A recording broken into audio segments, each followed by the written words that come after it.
Hi, this is Robert Colquhoun, Director of International Campaigns. Por la vida en Colombia está lleno de frutos. Die losen und manche dann sagen, ja, es ist nicht mehr selbst. People start saying that, if your thoughts fall foul of the popular opinion, that they're somehow criminal. Mi hija ha decidido no abortar. Our freedom in a democracy, in our open society, begins with the freedom of speech. Ante todo, los pilares de 40 días, ¿no? La oración, el ayuno, la yoga. So sometimes it's just a little thing that we have to do. So también dignidad, que son creados también por But Dios. beyond what we say, anything we do at 40 Days for Life, anything we say to defend the unborn, we do with love. Los bebés no tienen que ser abortados de una madre. 40 Days for Life International Podcast. El podcast de 40 días por la vida internacional.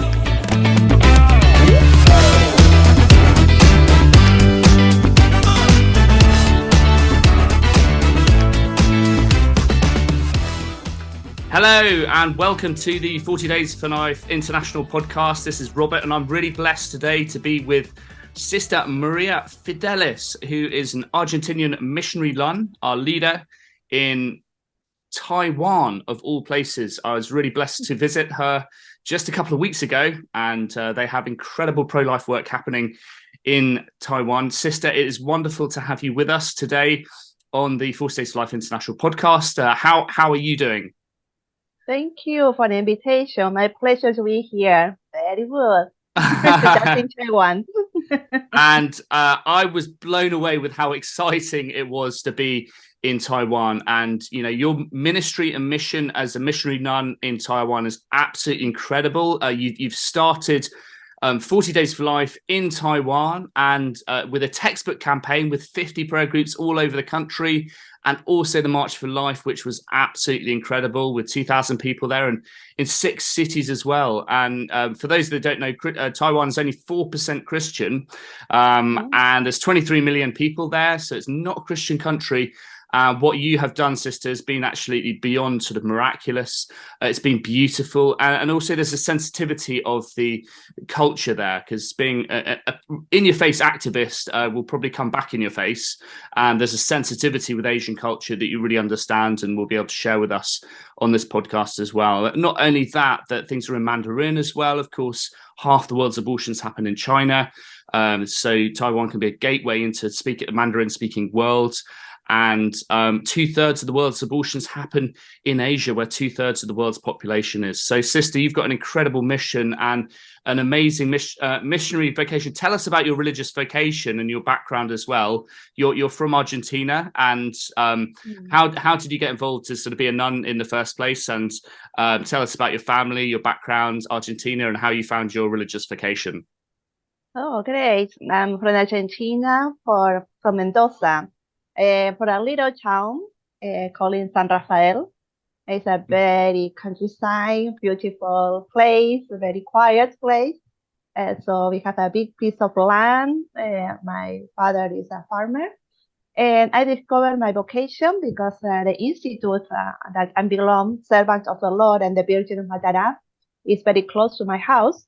So I just see the joy that they have, the seminarians in that time, the priests, and to belong to God. So I discovered the love of God. So I decided also to belong to Him. So when I was 18 years old, I entered into a religious life. Wow! And where have you been stationed around the world as a missionary nun? You just sort of go where you're sent. So you started in Argentina, and then where have you also been positioned? I started in Argentina. I did all my formation in Argentina. Later on, I started one elementary school. I belong to a religious family, so it's beautiful because from this school until now we had a lot of missionaries around the world, because they grow up in the religious environment. And later on, they sent me to the United States just to learn English and then to touch a little bit the reality outside Argentina. And my third mission was here in Taiwan. So until now, I'm still here. And what's it like sort of moving to another part of the world? You know, it's a different culture, it's a different climate. Does it take a while to acclimatize? And how, you know, Asian culture is very different to Latin American. So what's that been like? And how do you understand the sensitivity of the culture and understand the people? Oh, really, the reality is different, but really the people here are very good. As you are touching them, no? They are very friendly. The culture is very beautiful, and really, even the language is a little bit hard. Really, you want to learn because you want to communicate with them. So really, we put a lot of effort to learn the language for 2 years. Then later on, we start little by little to do some apostolate, as is called it, that is the parish, also with the youth, children, catechism, and everything.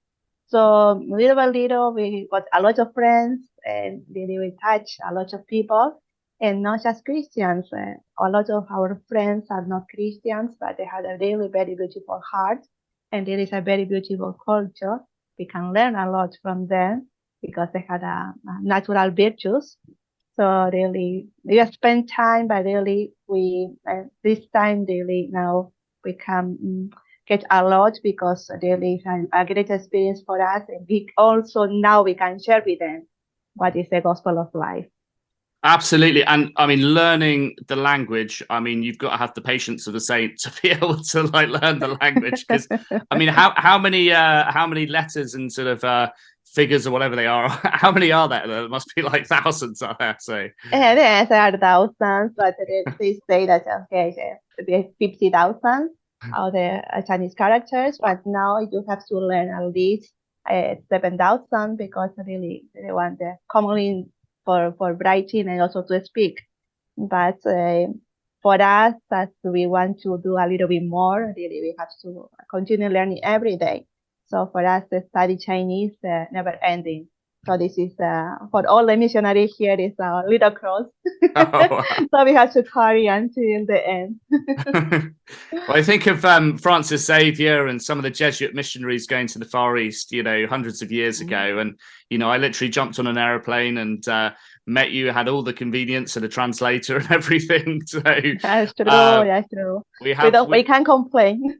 We have all these modern conveniences, but you know, as a missionary, you've made that effort to learn the language and also understand the culture as well. And what's it been like sort of settling there in Taiwan? You enjoy it, you love the people, you have a strong base there, and it is a beautiful country as well. And the birth rate is also extremely low, the 1.07, which was the lowest rate out of all 227 nations in the world in 2021. So there's this sort of culture. Why are people not having children there?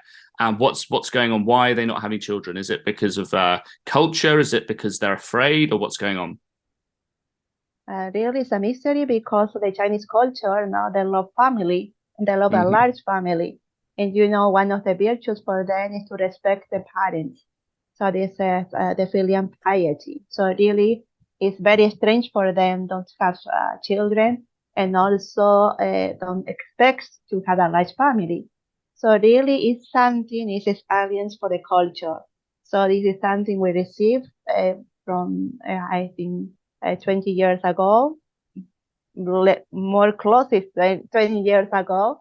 That is, we have a big influence from outside, and they say they have to have also a few children, and because the population is too much, and also we have to keep the environment and everything. So everything was already in the media. So really, it's a little bit hard, very, very, very hard to take out from there. And if you see, you can see now that this generation, 20 years ago, they have just 2 children or one. But now even the youth, they don't want to be married, they don't want to have children. So really, it's also very complicated for the government and the politicians because before they say no children, and now they say okay, we need it. So really, we have a contradiction. This, I don't know. It's in the media. No, it's a contradiction. Also, they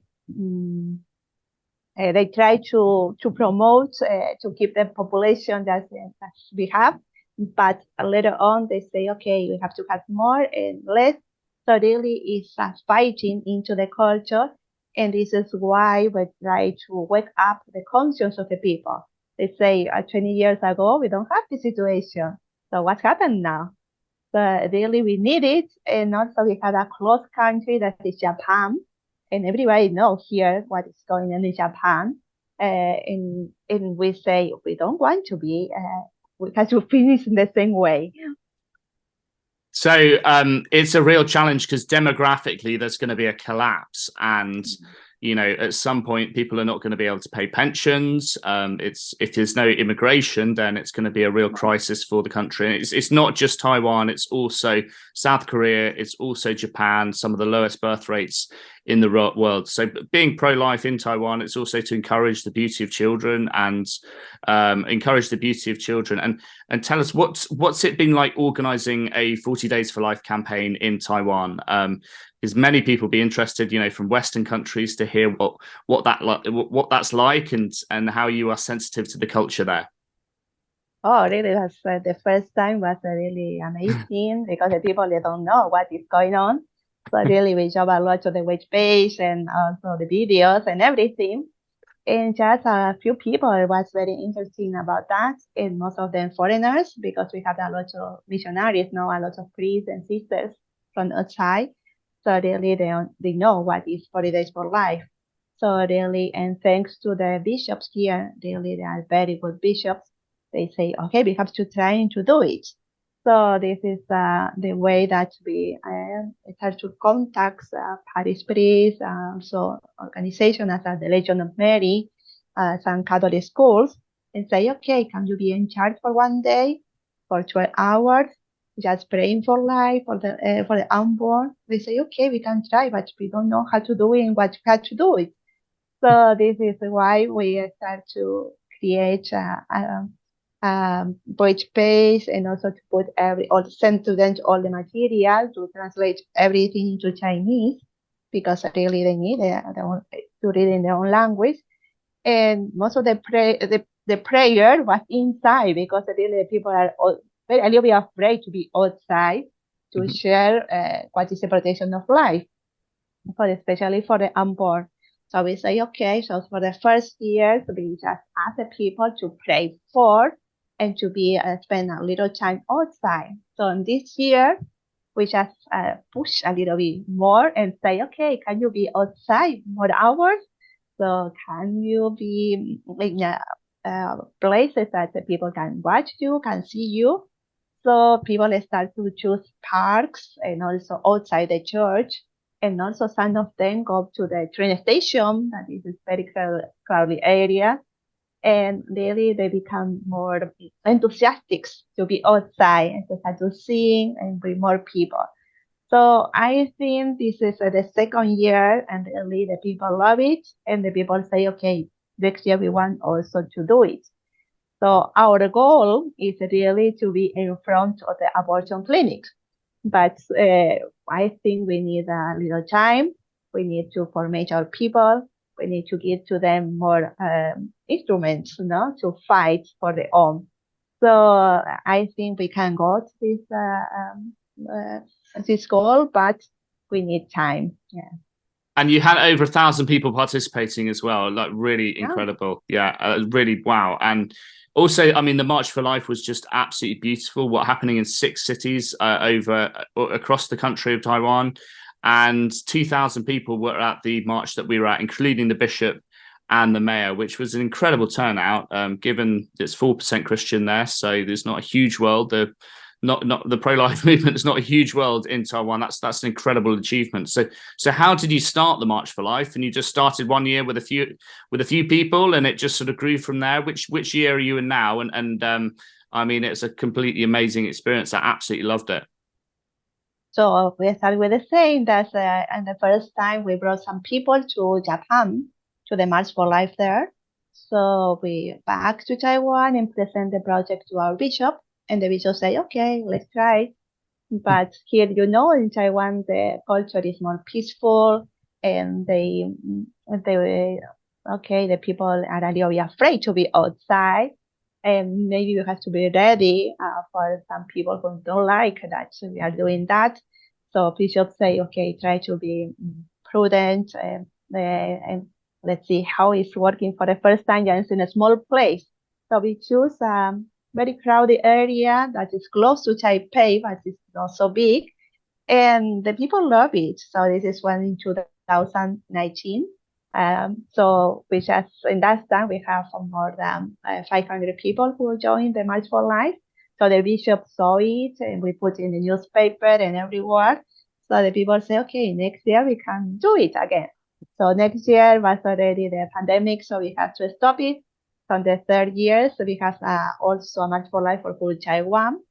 And later on, the bishops' conferences say this is not just for one diocese, this has to be for the whole Taiwan. So have to be approved by the bishops' conference, and we want to put inside. So they decide that the March for Life event that is in different cities in Taiwan is every year is one diocese is the one who is the one who is preparing well, preparing more beautiful. And our pro-life center, we are trying to support more. So this year was in Taichung. So the people really, they got experience also, and we let them to be more confident for the next year. So little by little, the people are asking what is March for Life for the next year. I have already, now we have to have the meeting and what to arrange for their own website. We have to put in people, especially for March for Life. So this is something that is growing and the people have to manage well. And what's fascinating for us is, you know, in the West is we don't always get the support from the Bishops' Conference or the bishops necessarily for some of the pro-life initiatives. They're busy. They've got lots of different other prerequisites on their time. But it seems like just doors open left, right and centre. And again, South Korea meeting the bishop there. The campaign was organised by the diocese, and that's quite rare in Western countries. But suddenly these opportunities open up left, right and centre. And that must be really exciting as a missionary to see the scope, the potential, like the Bishops' Conference taking it on and the scale. I mean, it sounds like you've got enormous potential for that event to grow and grow in the coming years, to get, you know, thousands more people come and the outreach to be even more. So that's going to be very exciting. Really, it's beautiful because really with this pro-life movement, really will let the people that become more alive, and really they are touching life. So really it's beautiful because really we touch that the culture of life little by little is conquered the whole Taiwan, and the people like it, and the people really want to be in. And even as I'm a foreigner missionary. I just doing a little bit, not so much, because it's not my country, it's not my language and everything. So really the people, they understand what is the goal, and really they want to do by themselves. So really it's beautiful because it's not just me, because it's the people, the Taiwanese people, really who want to fight for their own people. So, and also the bishops understand this, and this is beautiful because all of the bishops' kids are Taiwanese. And really they want to protect the culture, protect the faith, and also to put the gospel of life in the culture. So really it's working because they are taking by themselves. So this is beautiful. It's great. And sister, tell us a little bit about your religious order, the religious family of the Incarnate Word. And you have sisters, and you have priests, and you have contemplatives, and you have religious. You're very dynamic, and you're all over the world. And I've worked with your sisters in Holland and also the Philippines as well. And I've been blown away with how impressive your order is. You know, it's got an international scope. It's missionary. It's faithful to the gospel. It's powerful. You're dynamic. You're not sort of rigid in your views, in your approach towards poverty or other issues. You use intelligence, but also you're rooted in prayer and rooted in the gospel. And that's what makes your religious order so exciting. I know the founder just recently died, but tell us a little bit about your religious family.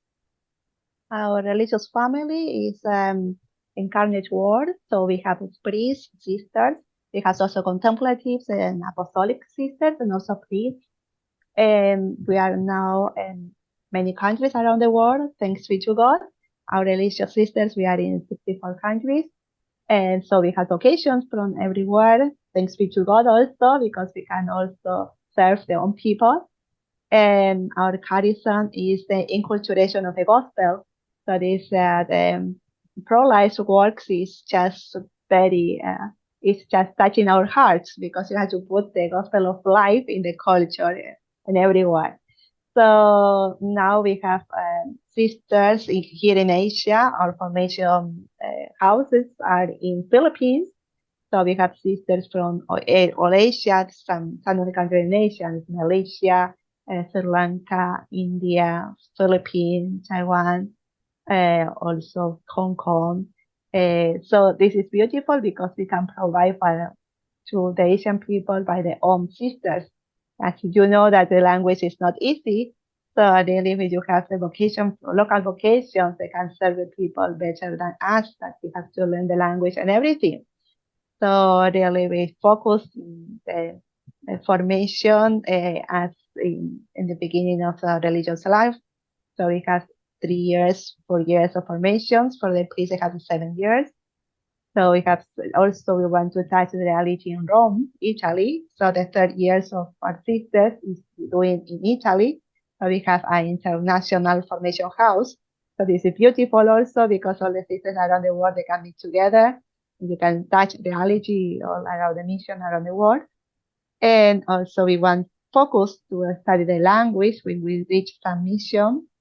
And also we want to be in the mission and the hardest parts of the world that nobody wants to go, because really for us it's a blessing. So we receive it, even that you are there and some of the place just is praying, just to do a testimony of a religious life.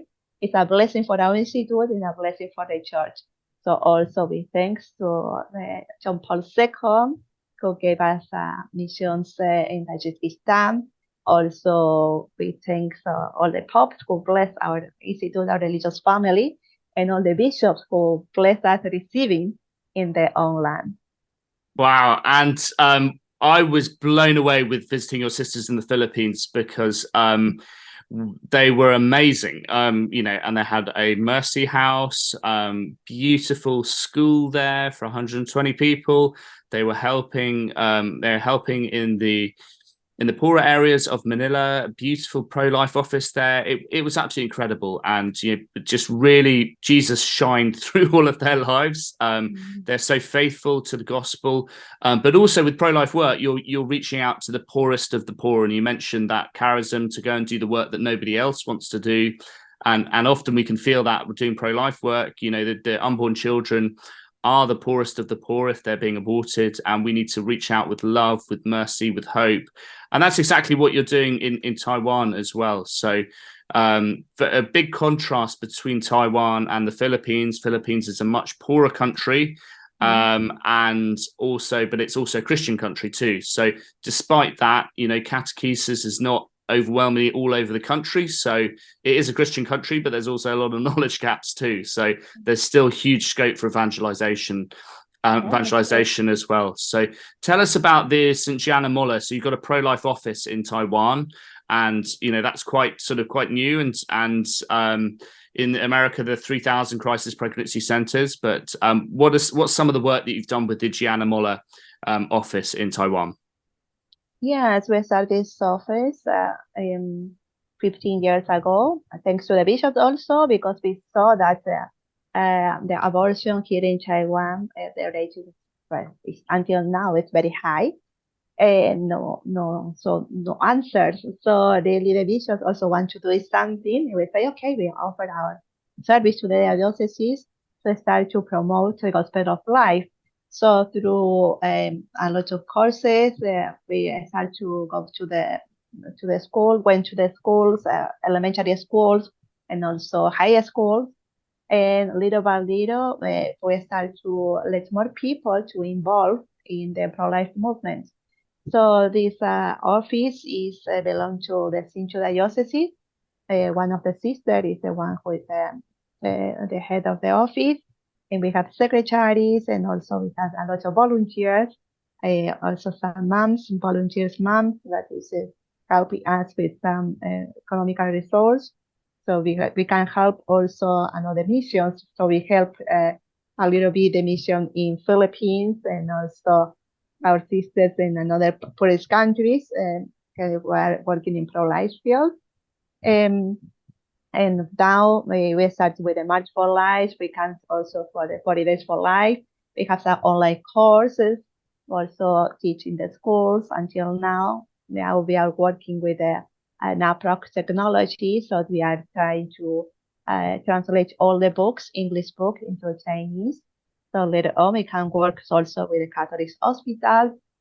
And so I think the work is a lot, it's huge, but really we have more and more people involved in it, and really it's beautiful because they really are helping us because they want to help their own people. The pro-life office here is not just the unique one, but it's the one who is connecting many pro-lifers in Taiwan. What's really cool about what you're doing is it's pioneering and it's cutting edge, and nobody else is there, and you're on the front line. And that's what it is like to organize a 40 Days campaign. You're on the front line, you're pioneering, and you're on the street, and you're a missionary, you're an evangelist, and you're here to take the gospel of life to people that never heard it before. And that's a beautiful task. It's the chance to save lives and chance to meet people where they're at.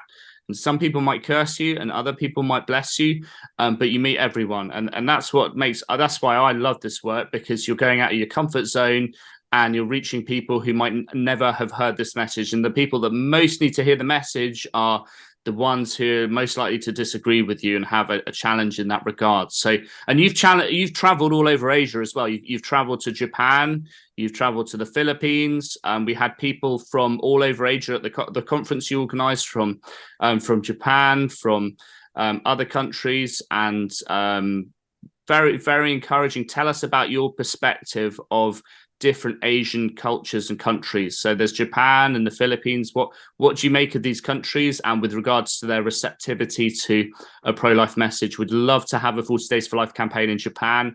I feel that's really close now to happening, and it's just waiting to happen now. So fingers crossed it'll be a small campaign, but you know, God starts with a small mustard seed and can grow the most incredible trees. So, which is exactly what he's doing with your life in Taiwan, you know, starting these beautiful pro-life apostolates and initiatives. And then, you know, the sky's the limit with what he can do with that.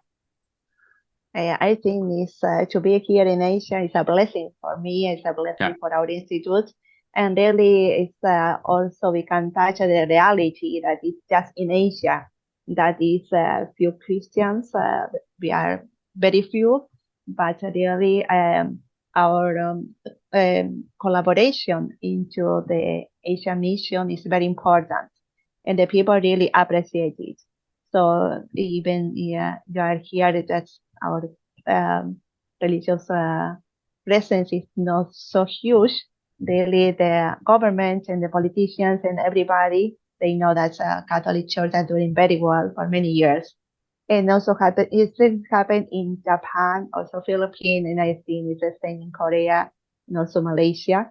And so really we have a very good start, and the people now little by little they understand they are receiving a lot of ideas or some ideologies that are not belong to the culture and really are hurting them.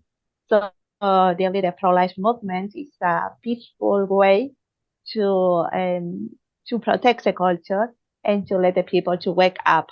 So I think this is why the people love to start the 40 Days for Life, because it really is a very easy way to show up your faith and to show up your stance for life and to stand for family, and to protect your own culture. So when I proposed this to the bishop in Philippines and also our sisters and also our family people, they love the idea, but they don't know how to do it. It's the same as all the people around the world. So, wow, this is a 40 days, how to do it, how to manage every day. So I just showed with them the our 40 Days for Life here in Taiwan, how we started, and how a little bit is growing up. And also I share the same idea with the Japanese people, pro-lifers in Japan. Some of them are foreigners, but the one is beautiful lady who is running a 30 years pro-life center in Tokyo. And really, they are touching the whole Japan. And when she saw the reality in Taiwan, she was amazing because Taiwan is very close reality to Japan. So I invite her to come to Taiwan to visit us and to touch reality here. So really, it was beautiful that the people from Japan attend our international conference because they have the possibility to touch reality, to be with you, and also to see different pro-lifers all around the world. And really, they are very enthusiastic, and really, they think that can be working also in Japan, will be working in Malaysia, can be working in also in Philippines. I remember being interviewed by the Japanese. They were very particular, and it was about a 2-hour interview, and they asked the most incredible questions, about the drugs of the abortion providers in the UK and just some of the intricacies of the abortion pill, which is now being promoted in Japan as well, which has just recently come in also. And, the big demographic crisis there. I remember I just gave a talk in Oxford, and the leader there was a new leader, and she didn't have a clue what to do. It was like, in terms of, she's starting from scratch. She's a passionate, zeal, wonderful, amazing person. And it's okay, what do we do now? So we're standing there, and then what? So, of course, someone starting out from scratch does not, has not the kind of experience that somebody's been doing this for years has. So it's easy for me to forget, the very 101 basics of stand and pray, offer help, pavement counselling. So we just had 5-10 minutes at the end of that talk of describing kind of, okay, you stand there and you pray, and this is how you pray, and offer help and alternatives. And that's what we need in these different countries. We would love to see what you've started in Taiwan and the campaign we've had in Korea blossom into more witnessing, Philippines as well, Japan eventually, and even these countries, some of them which I've never heard of before, of Brunei and Malaysia, for example. Also, the food is amazing in Asia as well. Like, what's your experience like of Taiwanese food? It's pretty incredible. I think it's a beautiful experience because it's beautiful to see that the people really become alive and really are fighting for their own. And as you know, that all the Asian people, they are very peaceful culture, no? And really for them, it's not easy to be outside and to against something, no?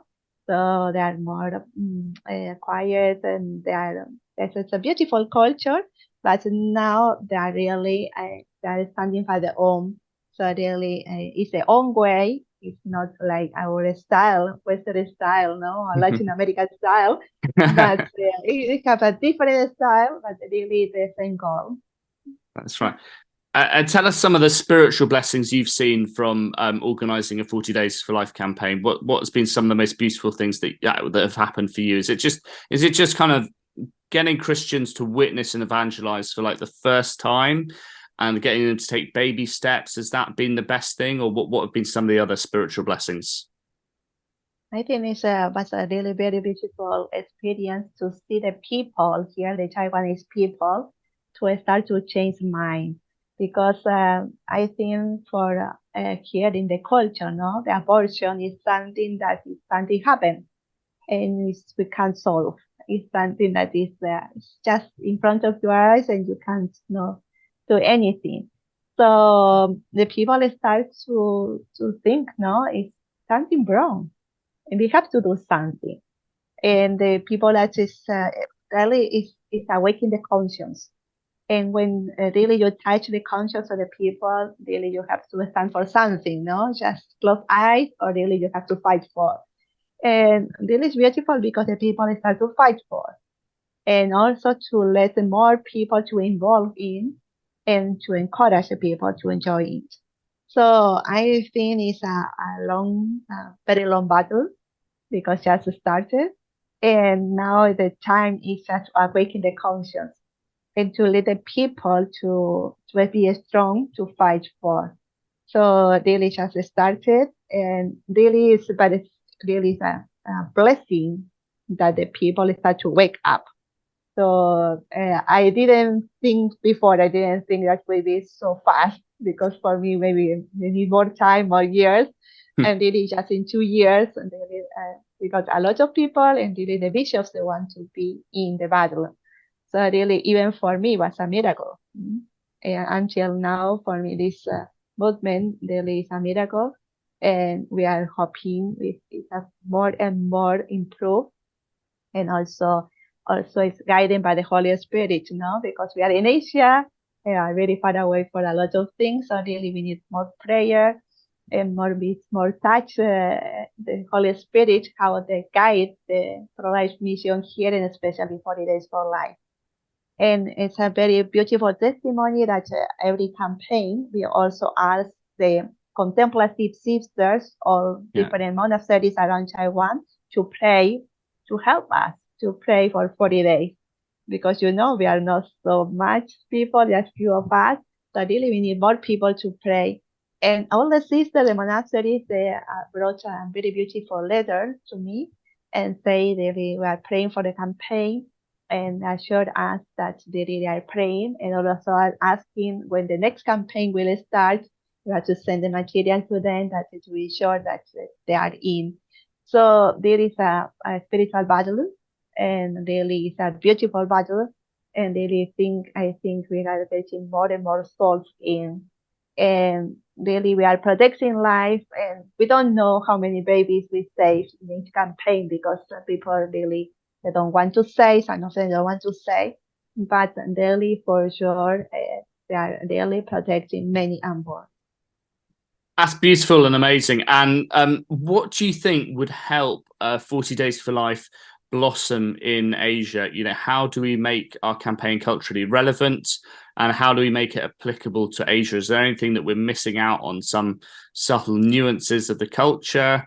Is there any sort of insights or perspectives that you can give us? You've started this March for Life from nothing, and it's built up to thousands of people. How did you do that? I mean, most people wouldn't be able to know where to start. How can we reach people, and how can we evangelize effectively in Asia? I think just in Asia we use the media a lot. That is the people really, that all the electronics things are coming from Asia. So really we are in this area, we are very advanced. So really we build up a very good website.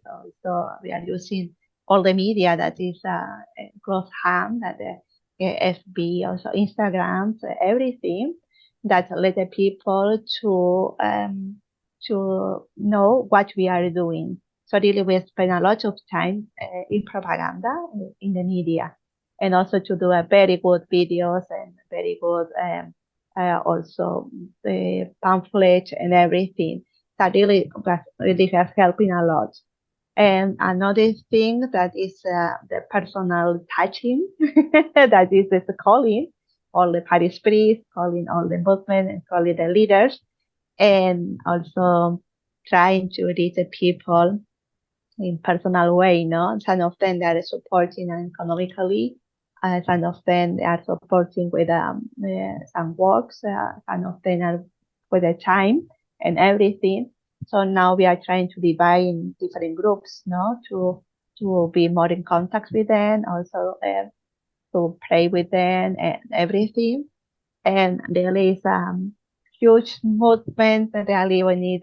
Also now we are in the movement, so we have a lot of meeting, and also trying to let the people to know more and more what is going on around the world also. So in our FB and Facebook and all our pages also we post everything you are doing around the world. So really it's help a lot. Now we are receiving all the newsletter every day. So really we are posting that. We translate a little bit. So the people love it to see one little child is already somewhere, or some mom is already got help in Latin America, or maybe in UK.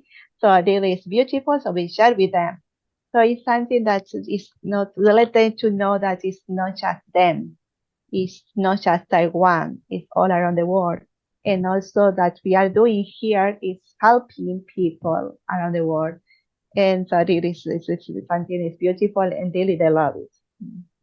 That's great. And you organise the most amazing conference in Taiwan. And it's so beautiful. You've got the sisters who are the contemplative, because they're the stormtroopers. They know how to pray. They're total pros. And having them on board is they are so close to God. They're very holy, and their prayers, like, wow, so it's just a hidden dimension. They might not be able to come to the vigil, but some of the sisters are real powerhouses of prayer, and to have those people praying as well in unity with the campaign is a huge blessing. And another dimension, also people in prisons, we can have people many women in prison are post-abortive, but there's some people that we might not be able to reach, but through our prayers, through inviting people to pray, invite people to participate who are behind closed doors.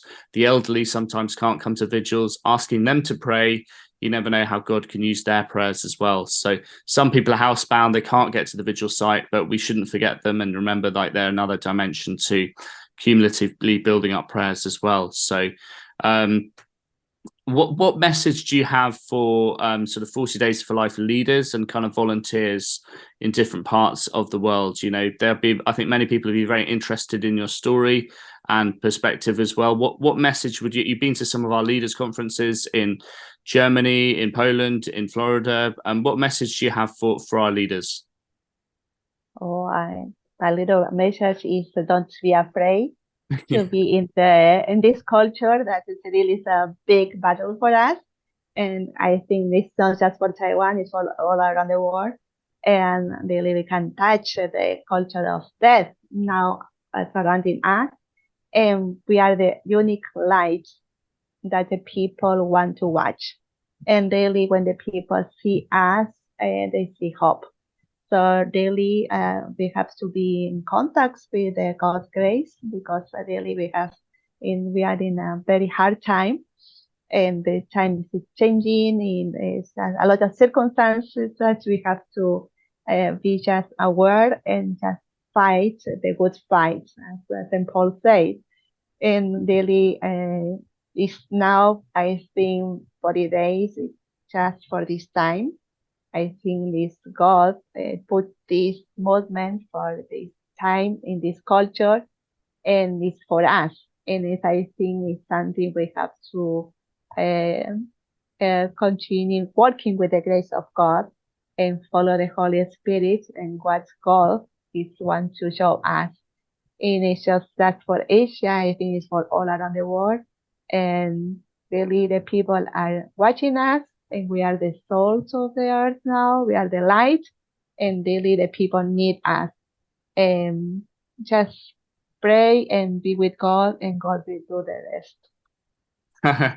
It's beautiful, sister. And I was blown away. I really had a schooling in ministry on this trip to Asia, because I met people who were very dynamic, amazing Christians, and were doing things on a different scale that I hadn't seen before. In South Korea, I met the pastor that does the Dropbox movie, Pastor Lee, and he had set up a box outside he's a Protestant pastor. He set up a box outside his presbytery, and women who were going to abandon their children otherwise put them into a safe care so that they would not be abandoned and die in the cold, etc. So he'd saved over 2,000 babies by doing the same initiative. And likewise in the Philippines, there's some of the groups helping street children. They have 20 centers helping street children. Just the size and the scale of the ministry is beyond imagination in comparison. Likewise, Couples for Christ in the Philippines has a huge ministry. And here with 40 Days for Life, we have this huge mission, millions of abortions every year,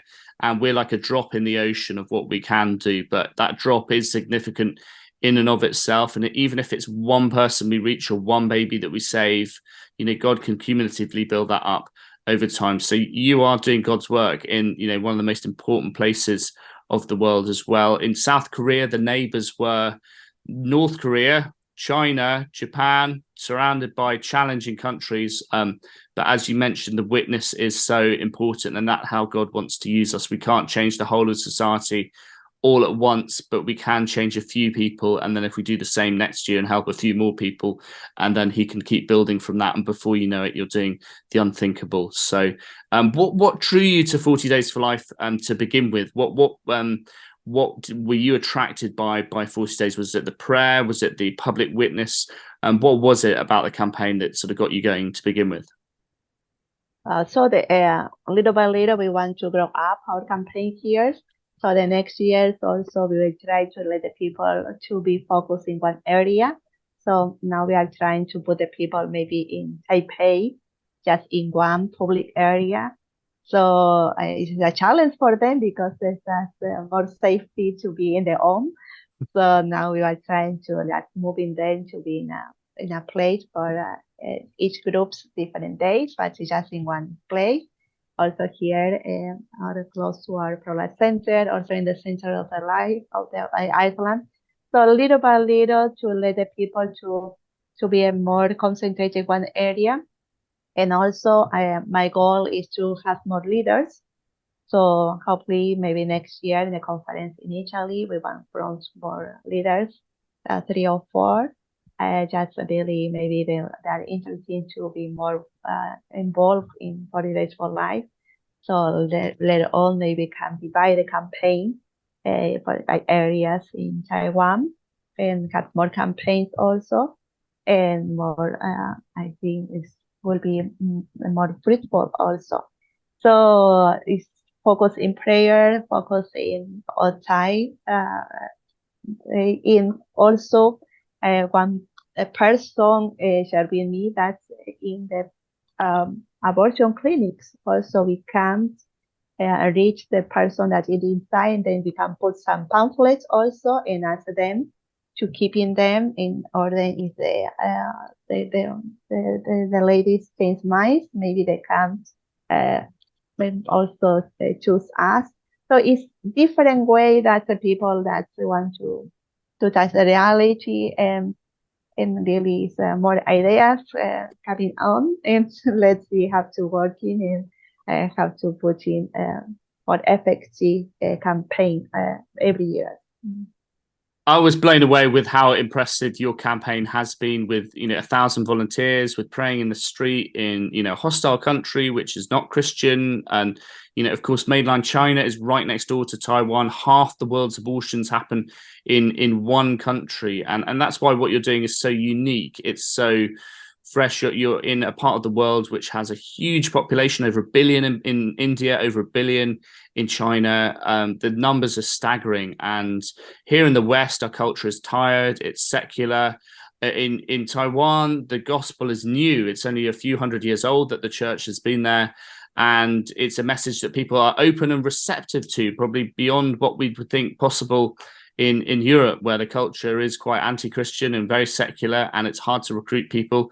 It's hard to reach out. There's the hostility involved as well, whereas there's a freshness to Taiwan. It's a young country. It's, there's not a lot of kind of historical or spiritual baggage that you have, and therefore people are receptive to the gospel of life in ways you might not imagine, being a Westerner and just sort of a little bit more cynical from seeing, the receptivity of the message that we have in the population at large. So what gives you hope about Taiwan? It's a young country. I know the birth rate we've mentioned is super low, but people are receptive to this message, and there's great opportunity to evangelize just as always. So what gives you hope about being in Taiwan?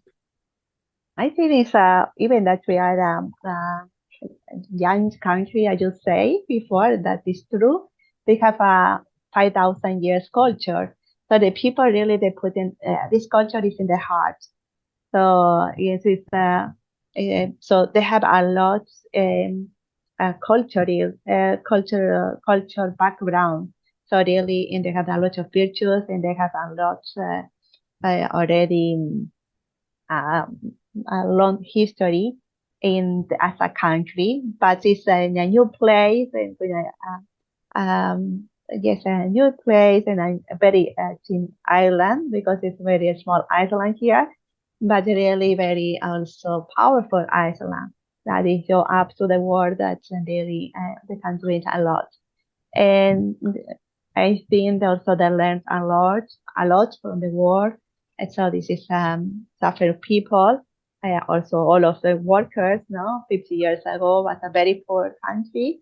So they grow up from nothing. So really, it's amazing also why they can do it because really they have the power to do it.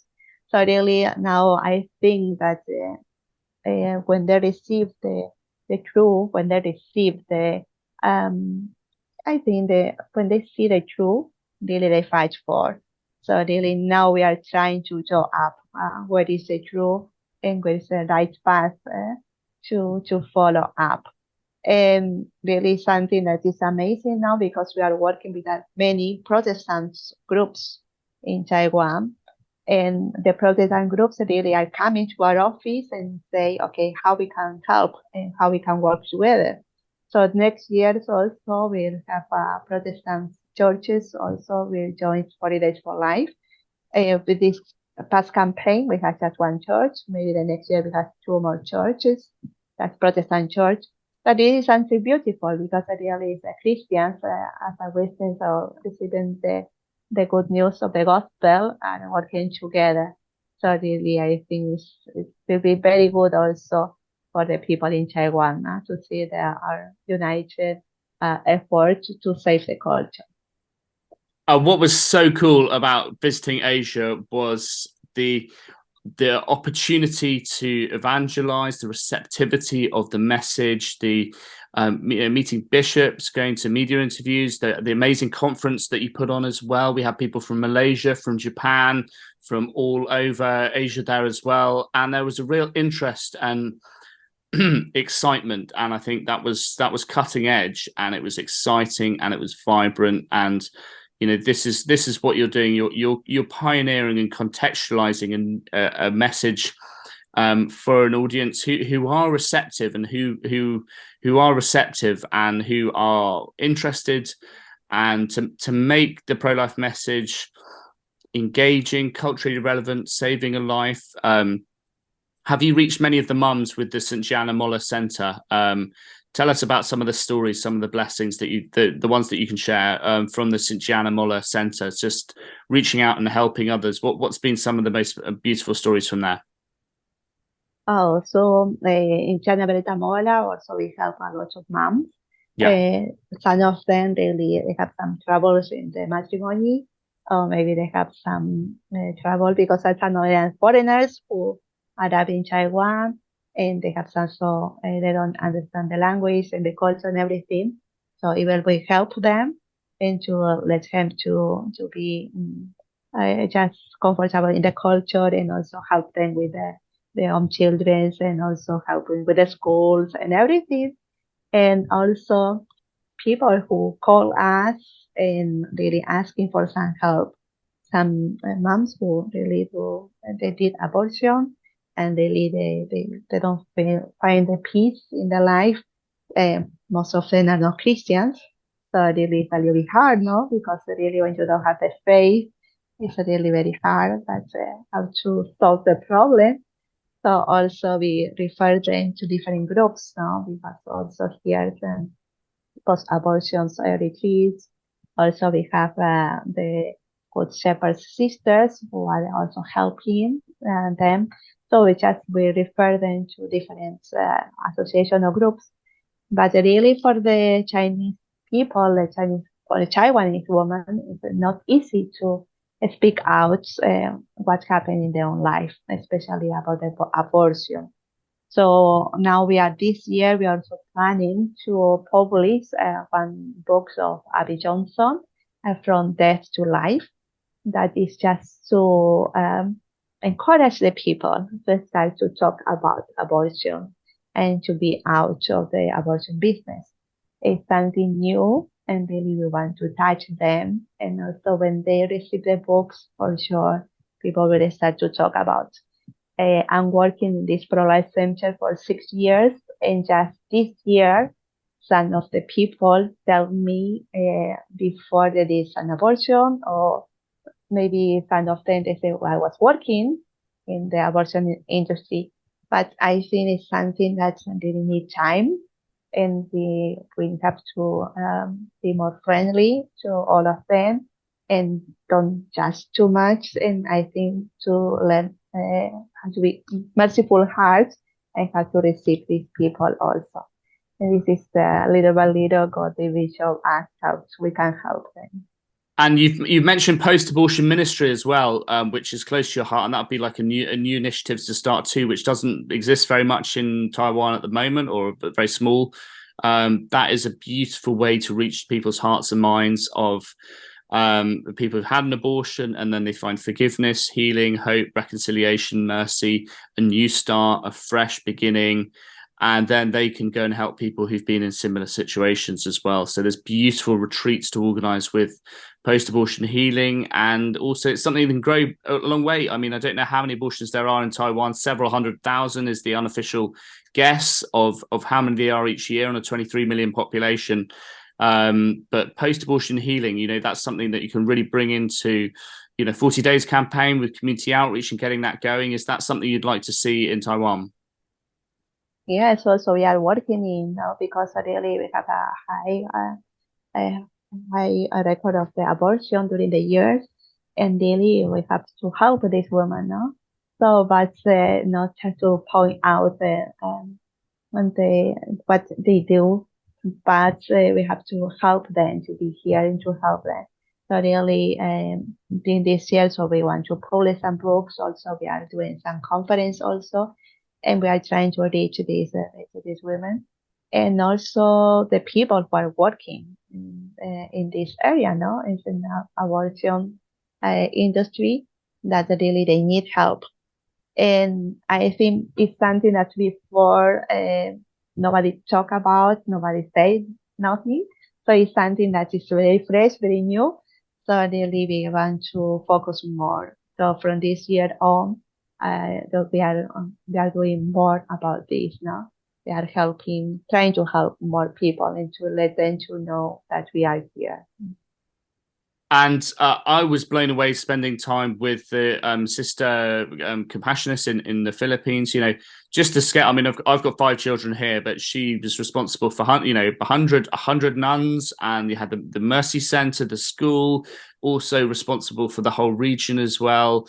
Wow, there's so much going on there, and I think that's what's really exciting to see a place that's alive, that's open for the gospel, that's receptive. How exciting is it to be a nun? People think it's like it's boring being a nun. You've got poverty and servitude and everything as well. But it gives you that ability to serve at a much deeper level, and just seeing how dynamic the nuns were. They were joyful, they were gospel-centric, everything about them radiated holiness and joy. And, wow, it was so refreshing and fresh to see that. Where I live, you don't see the religious that often in Britain, in the United Kingdom, and we don't see religious walking down the street. And in the Philippines, everyone was asking the nuns to give them a blessing everywhere we walked. The joy that those who were poor were living there. What's it like being a nun, and how exciting is it to have such a close relationship with Jesus, to pray for an hour in the morning every day, and to have adoration? There are sacrifices. You've got the poverty and the community life and the sort of obedience and all those kind of things. But how exciting is it to be a nun, and how does it open your life up to be able to serve Jesus at a much deeper level? I think all the sisters who really we choose to be more close to God is because really we discover the love of God first. So really we want to offer to Him everything that we have. Everything that we have is our life. So when you offer your life to God, really you don't care about anything else. And this is really beautiful because you have also the superiors who are thinking what to let you to have more close life belong to God. So really, even as we are in a mission, even if we have the poverty, as you say, we have the 3 vows, and also we have the 4th one, that is we have the poverty, obedience, chastity, and also we are belong to Our Lady. So we have our 4 vows is consecrated to Our Lady. All of these vows is just helping us to be more close to God. to have more free hearts, to be more close to God. So really every day for us is just unique day. We start with the Mass, we start with the 1 hour adoration. Also we pray the Rosary. We have a community life that is very important for us. As a religious family, we have to have a family life. So really we have to have all the meals together. We try as much to have the meal together. So also we had a day off that we have to just for us, just to have a retreat, also maybe for our team. Also we are doing also we are in relation with our family. We have to call them.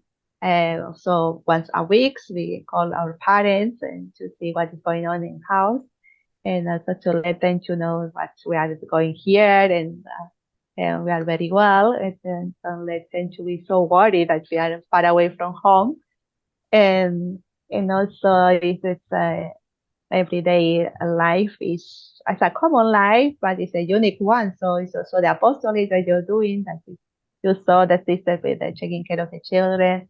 Some of them also in the Paris, some of them as a contemplative, just praying for the peace around the world, and also for the people who didn't pray, and really are supporting us in the mission. And I think it's a daily life that is being more and more close to God. And when we receive something, we can give something. That is really for us, it's very important, the praying life every day.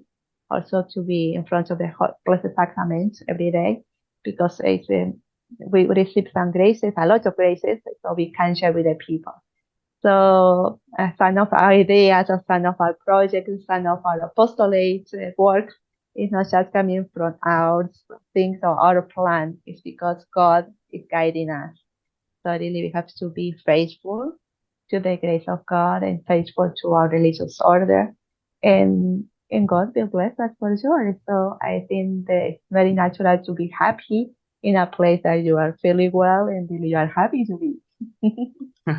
Well, sister, I absolutely loved the trip to Asia, and you were an incredibly gracious host. Taiwan, what an incredible place. I felt welcome as a foreigner there, just to meet the bishop, to meet all the people passionate in the pro-life movement, the people at the March for Life, the people at the conference, the media, the pastors. Wow, what an amazing place. And then the people from Japan, from Malaysia, from other areas too. You are doing God's work, and what you are doing is really impressive and amazing, of taking the pro-life message to part of the world that pro-life message is not pretty small in Asia, but again, 2/3 of the world's abortions there. That the God's work, that you are planting seeds where they have never been planted before, and that is inspirational to people all around the world. I really hope you can bring 3-4 people to our next leaders conference, and then from that, God's going to open like doors left, right, and center, and it's going to be an incredible and inspiring moment. And not only that, you're inspiring. Your message is inspiring. It's beautiful, and for those listening, this is something that you can do at home. You can pray and fast for an end to abortion. You can pray outside your abortion center where you live. You can pray and discern how God can use you, just like God is using Sister Maria incredibly powerfully, really directly, through her religious vocation, through her dedication to the pro-life cause. This is something that you can do at home. So if it can be done in Taiwan, it can be done in Britain, it can be done anywhere. So get out there and go and pray publicly for an end to abortion, and you might be amazed and astonished by the results. Thank you so much for your time, sister. We're in awe of what you're doing in Taiwan. We're so impressed with your work, with your dedication, with starting a March for Life and having it in 6 cities and thousands of people. It's mind-blowingly impressive. So thank you for your hard work. Keep up the amazing work. We appreciate and value you so much, and thank you for what you do. May God bless all of your sisters as well. For those of you watching, thank you for listening, and thank you for watching this. And we continue to interview new people every week, so stay tuned. And thank you very much, sister. May God bless you, and we look forward to seeing you next time. Thank you. No te pierdas los podcasts de 40 días por la vida internacional, con entrevistas, reportajes y testimonios de todo el mundo. Don't miss our podcasts with interviews, news, and reports from around the world.